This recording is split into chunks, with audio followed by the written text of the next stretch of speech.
السلام علیکم ورحمۃ اللہ وبرکاتہ۔ بسم اللہ والصلاۃ والسلام علی رسول اللہ، اما بعد۔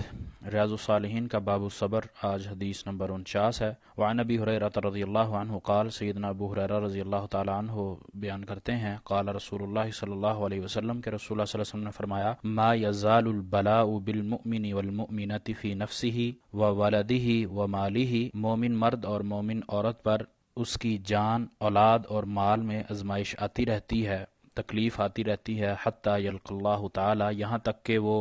اپنے رب سے ملاقات کر رہے ہیں یا اللہ کے پاس چلے جائیں یا اللہ کو مل لیں، وما علیہ خطیئۃ، اور ان پر کوئی گناہ نہیں ہوتا۔ رواہ ترمذی، یہ روایت سنن ترمذی میں ہے۔ اس حدیث میں اللہ کے نبی علیہ الصلاۃ والسلام ہمیں یہ بتلا رہے ہیں کہ مومن یا مومنہ، مرد یا عورت، کوئی بھی، اللہ تعالیٰ کی طرف سے ان پر آزمائش تکلیف آتی رہتی ہے اور وہ اس آزمائش تکلیف پر صبر کرتے ہیں، اللہ کی رضا پر راضی رہتے ہیں، تو ان سے یہ گناہ ختم کیے جاتے ہیں جو ان سے سرزد ہو جاتے ہیں جانے انجانے میں۔ یہ وہ گناہ ہیں جو صغیرہ گناہ کہلاتے ہیں، کیونکہ مومن کبیرہ گناہوں کے قریب تو ویسے ہی نہیں جاتا، کبیرہ گناہوں سے وہ بچتا ہے، تو یہ صغیرہ گناہ جو چھوٹے چھوٹے اس سے ہو جاتے ہیں، اللہ تعالیٰ ان گناہوں کو اس ذریعے سے، اس تکلیف سے، وہ تکلیف جان پر ہو یعنی بیمار ہو جائے، یا اولاد پر ہو، اولاد بیمار ہو جائے، یا اولاد ہو نہیں یا ہو جائے تو نافرمانی ہے کسی بھی صورت میں، اولاد کی صورت میں، اور مال، اللہ تعالیٰ نے مال اور اولاد کو قرآن مجید میں بھی فتنہ کہا ہے، یا مال کی صورت میں اس آزمائش آ جاتی ہے، یا مال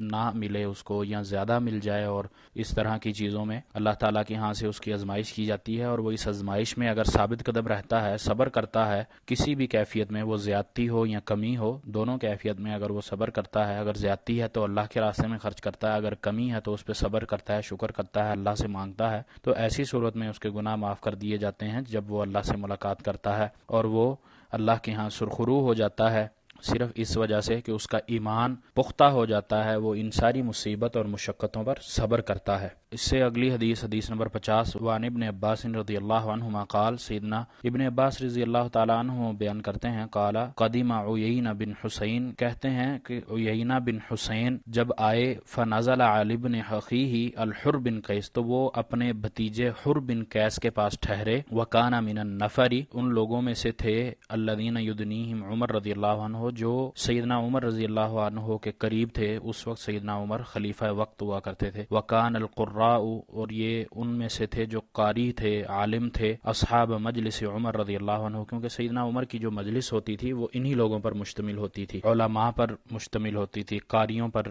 ہوتی تھی۔ وہ مشاورتہ کہولا کانوا او شبانا، وہ ان کے مشیر ہوتے تھے، اس میں وہ بوڑھے بھی تھے، جوان بھی تھے، یعنی ان کی جو مشاورت کی جو شرط تھی، یا سیدنا عمر کی جو مجلس تھی، اس میں شامل ہونے کی شرط یہ ہوا کرتی تھی کہ وہ قاری ہو، عالم ہو۔ قاری صرف اچھی قرات کرنے والا ہی مراد نہیں ہے، بلکہ اس سے مراد قرآن کو سمجھنے والا، اس کی تفسیر کو جاننے والا، یہ مراد ہے، احکامات شرعیہ جو تھے ان کو مکمل جاننے والا تھا، تو ایسے لوگ سیدنا عمر کی مجلس میں ہوتے تھے۔ فقال عیینہ لابن اخیہ، عیینہ جو ان کو کہنے لگے، یابن اخی، اے میرے بھائی کے بیٹے یا اے بھتیجے، لک وجہ عند الامیر، آپ کا جو اثر و رسوخ ہے وہ امیر تک ہے، فاستأذن لی علیہ، بس آپ میرے لیے اجازت لے لیں کہ میں امیر سے مل سکوں، فاستأذن، تو انہوں نے اجازت لے لی، فأذن لہ عمر، سیدنا عمر نے ان کو یہ اجازت دے دی، فلما دخل، جب وہ داخل ہوئے، قال ہی ابن خطاب، اے ابن خطاب، اللہ کی قسم، فواللہ ما تعطینا الجزل، کہ اللہ کی قسم تو ہمیں عطیہ دیا کرتا تھا، ولا تحکم فینا بالعدل، اور نہ ہمارے بارے میں عدل کے ساتھ فیصلہ کرتا ہے، یعنی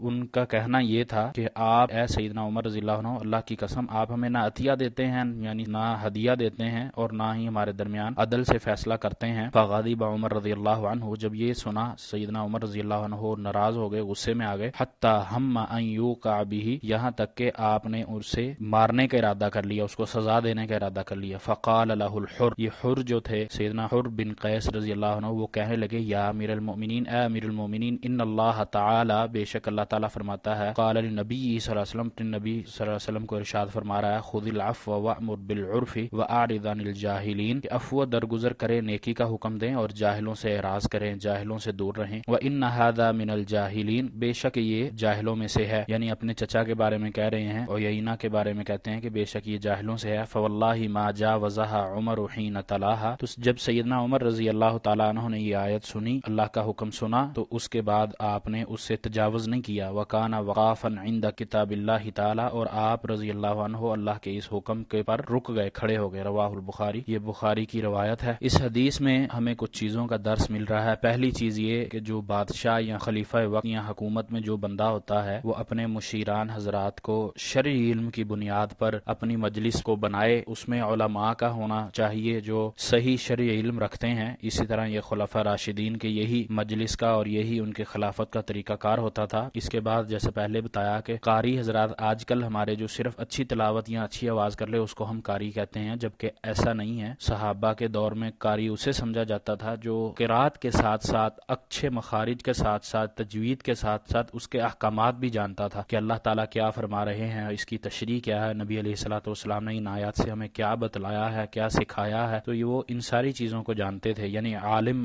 با عمل ہوا کرتے تھے۔ اسی طرح اس حدیث میں دوسری چیز یہ کہ وہ مجلس میں جو لوگ تھے وہ علم کے، تقوی کے، بردباری کے بڑے بڑے کردار ہوتے تھے، اور ان میں مال کی اور جاہ کی، اپنے نام کی، اس طرح کا کوئی ان کو معاملہ نہیں ہوتا تھا۔ اور پھر علم کی بنیاد پر عمر کو نہیں دیکھا جاتا، جس کے پاس علم میں زیادہ قدرت ہے اس کو بڑا سمجھا جاتا تھا، اس کی امیر تک پہنچ ہوتی تھی، اس کی مجلس میں بیٹھتا تھا۔ اسی طرح حاکم کے لیے بھی اس حدیث میں ارشاد ہے کہ اس کو تحمل مزاج ہونا چاہیے، بردبار ہونا چاہیے، اللہ کے قرآن پر عمل کرنے والا ہونا چاہیے اور اللہ کے احکامات پر رک جانا چاہیے، بھلے اس میں اپنی ہی اس کی اہانت ہو رہی ہو۔ اسی طرح اس کے لیے یہ بھی کہ حق کو قبول کر لینا چاہیے، جس طرح اس کو حق جس صورت میں ملتا ہے اسی صورت میں وہیں پر اس کو قبول کر لینا چاہیے۔ اسی طرح آپ اس چیز سے ہمیں یہ بھی تعلیم دے رہے ہیں کہ اگر آپ کو کوئی بذات خود آپ کی ذات کو، آپ کے نفس کو کوئی جرا کر رہا ہے، آپ کو کوئی برا بلا کہہ رہا ہے جبکہ آپ میں وہ چیز نہیں ہے، اس کے باوجود بھی آپ کو اس پر صبر کرنا ہے، صبر کرنے کا صلہ ملتا ہے پھر ہمیں۔ اور یہ حدیث جو باب الصبر میں امام صاحب لے کر آئے ہیں